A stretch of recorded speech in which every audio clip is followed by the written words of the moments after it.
Hi everybody, my name is Sarah, Pros of Wisdom and Food with Keto Under 20, and you know what works for me? You know what?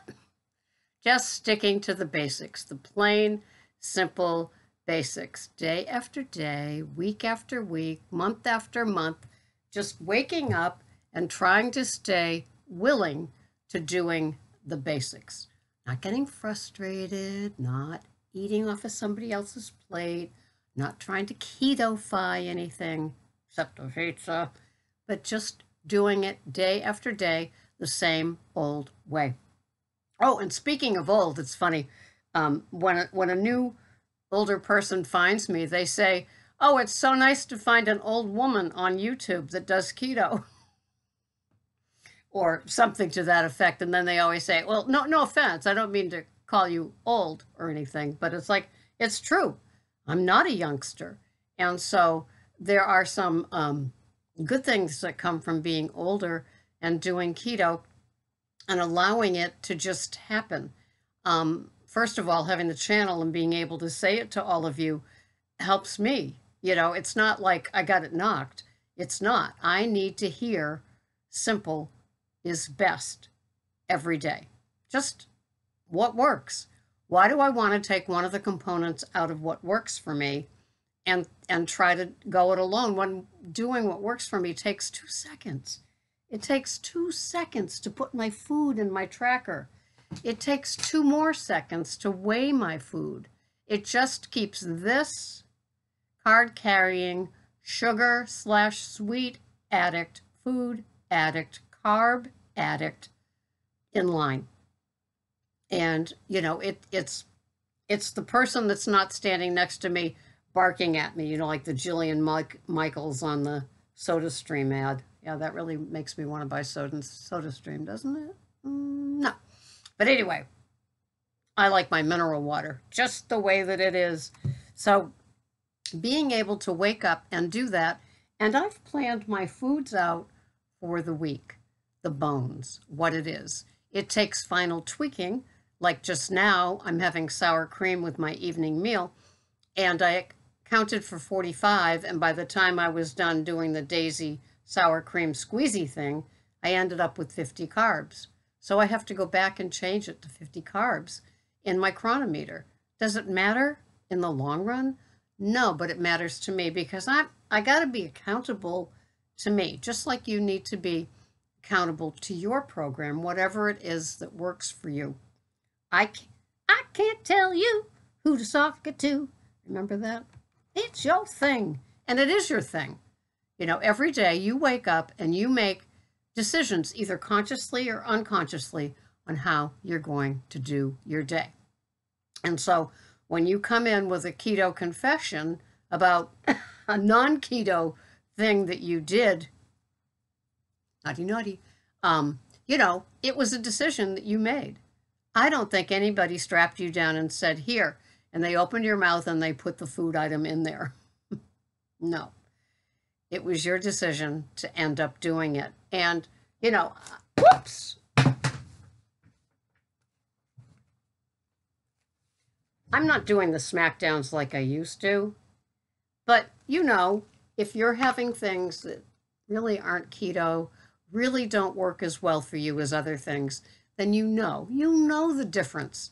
The minute you decide to get a little messy, some call it dirty keto, some people call it taking a holiday, giving themselves permission, cheating, kind of sort of keto. You know, you don't do keto Monday through Friday and then on the weekends you have what you want. It just doesn't quite work that way, but people do it, and they could be younger, but most of us have that, you know, by the time you reach your 60s and 70s, you get this appreciation for all that has been brought to you, for all that you've been given. This keto chance is like no other. I mean, I never, ever thought that at my age, which is 68 right now, and a half, that I would be able to be maintaining the weight that I am, eat the foods that I eat, enjoy the delicious, wonderful, the Pete and Jerry eggs, the grass-fed meat, the regular feedlot meat, the great, you know, dairy, in moderation. Like today, the 50 grams of sour cream and 3 tablespoons of heavy whipping cream in my coffee. That's it. I like my dairy. I don't take advantage of it, but I like it. And it's a treat. And, those are the sort of things, I mean, back when I was self-directed, meaning that there was no program in my life, I was just following what the ads told me to have, which was, not even low fat. That would have been a treat. No fat and parquet margarine, imperial margarine. And then switching to whole grains, because whole grains are so much better for you. Whole wheat bread and having brown rice instead of white rice. And, I was just following along with the crowd, having what I wanted. I thought, like, not having iceberg anymore and having like those romaine blends that was working for me, that I was being good. Buying a no-fat bottle dressing filled with chemicals and canola oil and soybean oil was good for me. Buying the, well, I wasn't a soda drinker, but buying fat-free Coffee Mate, there was a time that I did that. And of course, sugar-free gum. What else did I do? I don't know. But, I was self-guided, and I thought this was how it worked. I would have, like I remember having 2 boxes of frozen broccoli spears with like a half a tablespoon, although that seemed like about a gallon back then, of the margarine on it. And like that would be what I would eat. My mother was a practicing alcoholic, a very severe one, and there was no cooking going on at the house, much less cooking lessons and traditions passed down. No, there wasn't. But I adored my home economics teacher, and they allowed me to take home ec with her 2 years in a row because she taught me everything there is to know about how to be a good cook with the basics, how to weigh, measure, ovens, and just all that kind of stuff. Not so much the item that was being made as how to, feel your way around your kitchen and cook. So I've remained simple with the way that I cook all this time. And then I got, I don't know if you remember, but Julia Childs had a cookbook. And, sorry, there's this thing. She had a cookbook along with a cooking show on PBS. And each week would be the next chapter in her book. And she taught me really the fine art of things. And she was using butter. And I thought it was like this gift from God. Well, I still think it is now. But there was no butter in my house growing up.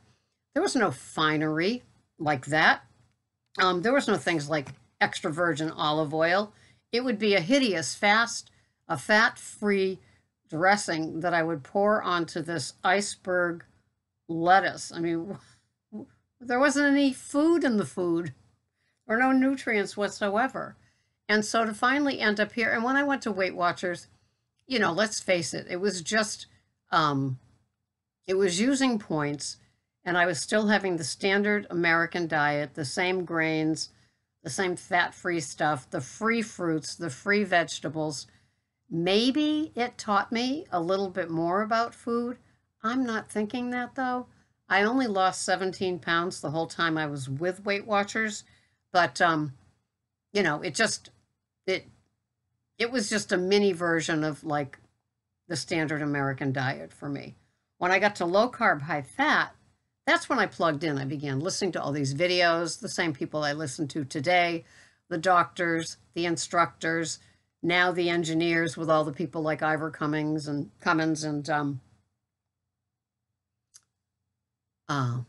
other ones. I can't, all of a sudden my brain went blank. I should have a tablespoon of coconut oil, right?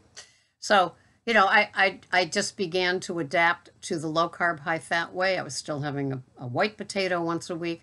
I was still having half of a sweet potato once a week. And so, as I was counting, it was pretty high carbs, probably 75 total carbs. And then I was watching Keto Under 20, and I was thinking, well, those lucky people, look what they've learned. It's kind of like if you're a smoker and you're listening to people talking about the joys of not smoking and thinking, wow, they're just lucky. If only that would happen to me. Well, that's how I felt about the Keto Under 20. It's like, I don't know how they ever do that, but, good luck to them. And so then I switched over.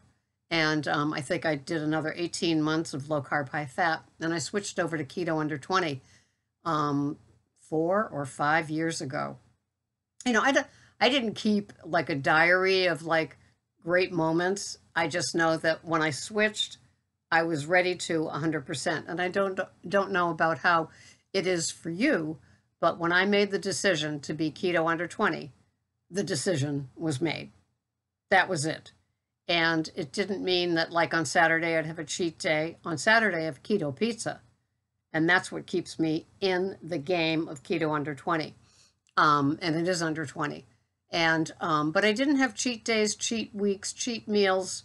I had fat bombs when I was low carb, high fat. I would make them a different version than what you hear people talk about.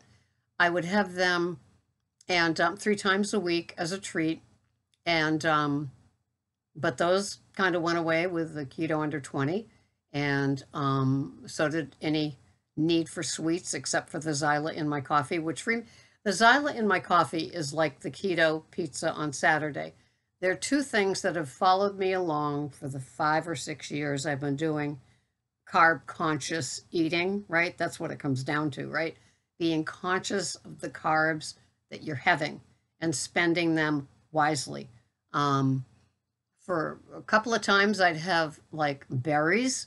We have berry bushes outside. They didn't render any last year, so I haven't had a berry in a couple of years.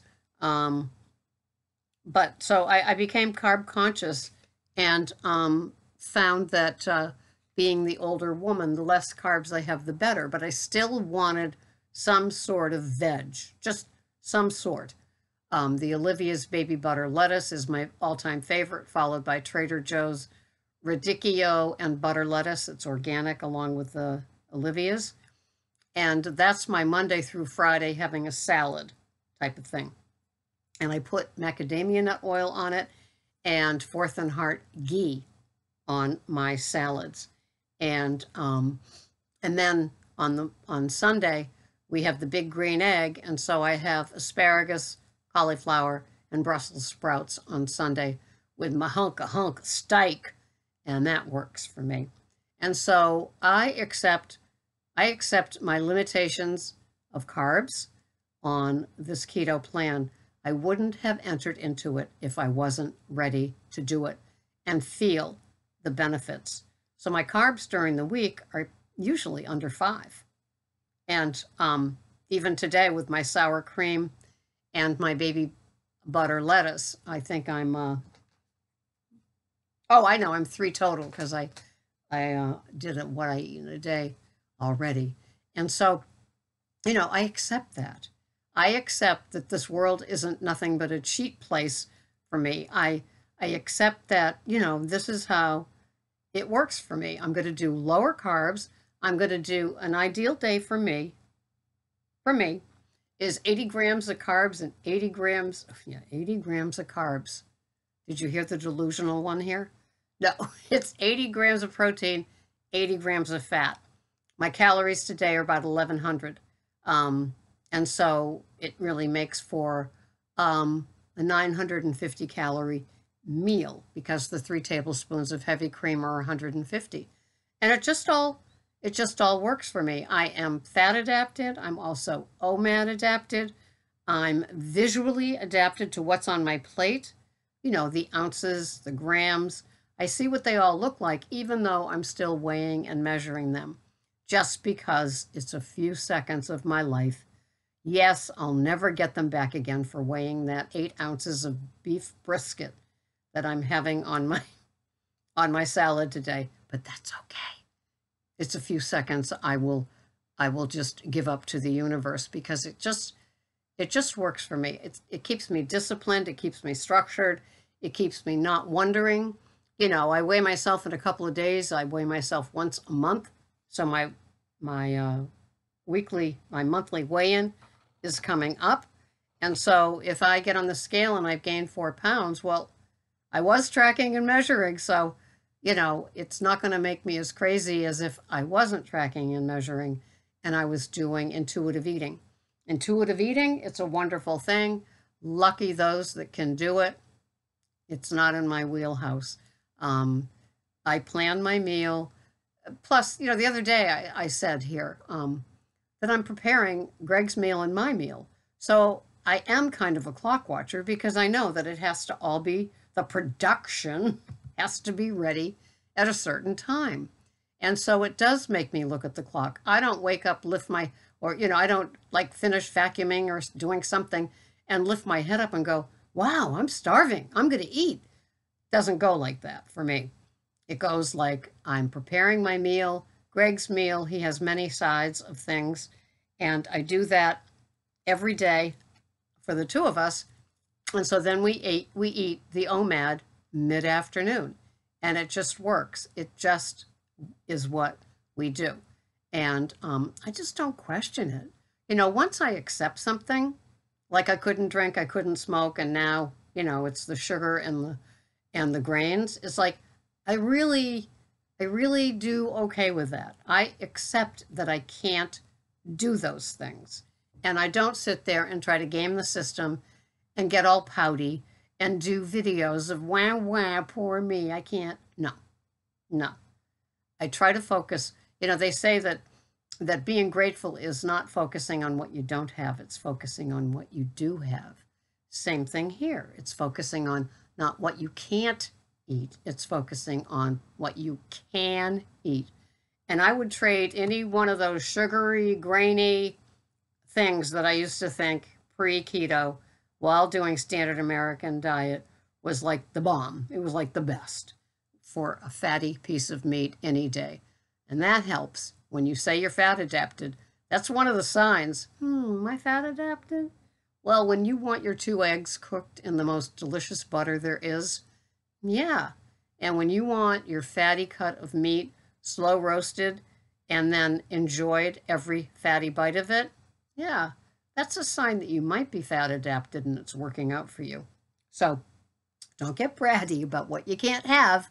Just enjoy keto for what it is. And if you're an older person and you've been doing keto for a couple of years, couple of months, you just found this channel, enjoy. It is truly a gift. Whoever thought that we would have this wonderful way of eating after depriving ourselves, especially if you're a woman, if you've deprived yourselves all your life with low fat, no fat, especially if you're my age, you know low fat, no fat. And so when we were told that we could have full fat cheese or dairy, oh my goodness. When I have my omelet, I put full fat cottage cheese in my omelet along with other cheeses like Monster to melt it up. What a treat. Full fat dairy, full fat meats, none of this lean, round roast or, no offense, Laura, but no 93.7 ground beef. Although some people, I might say this here, some people buy the low fat, like the Laura 93.7, and they add their own fat because they know where it came from. So maybe they're adding a tablespoon of butter to that, and it makes it taste delicious. That is a wonderful alternative. Yes, it is. Anyway, it's time for me to go. It is. I gotta do all kinds of important things like vacuum, feed the cats, fold laundry. This life of leisure. Thank you so much for watching. I will see you the next time. Don't forget, be happy for what you can eat. It's wonderful. Carnivore, keto, it all works. Thanks so much for being here. Bye-bye for now.